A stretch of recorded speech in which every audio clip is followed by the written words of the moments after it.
بسم اللہ الرحمن الرحیم۔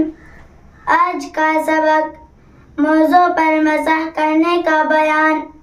سوال نمبر 1، کسی قسم کے موضوع پر مسح جائز ہے؟ جواب نمبر 1، 3 قسم کے موضوع پر مسح جائز ہے۔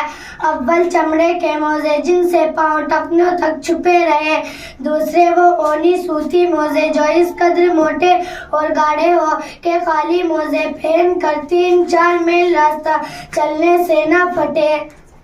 سوال نمبر 2، موضوع پر کب مسح جائز ہے؟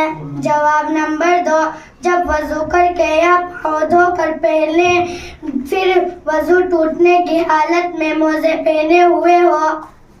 سوال نمبر 3، ایک دفعہ کے پہننے ہوئے موزوں پر کتنے دنوں تک مسح جائز ہے؟ جواب نمبر 3، اگر آدمی اپنے گھر یا رہنے کی جگہ ہو تو 1 دن اور 1 رات مسح جائز ہے۔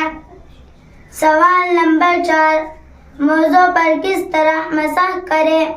جواب نمبر 4، اوپر کی طرف کرنا چاہیے۔ تلووں کی طرف یا ایڑی کی طرف مسح کرنے سے مسح جائز ہے۔ سوال نمبر 5، وضو اور غسل دونوں میں موزوں پر مسح جائز ہے یا نہیں؟ جواب نمبر 4، وضو میں موزوں کا مسح جائز ہے، غسل میں نہیں۔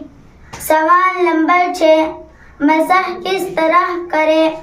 جواب نمبر 6، ہاتھ کی انگلیاں پانی سے بھگو کر 3 انگلیاں پاؤں کے نیچے پر رکھ کر اوپر کی طرف کھینچے۔ انگلیاں پوری رکھے، صرف ان کے سرے رکھنا کافی ہے۔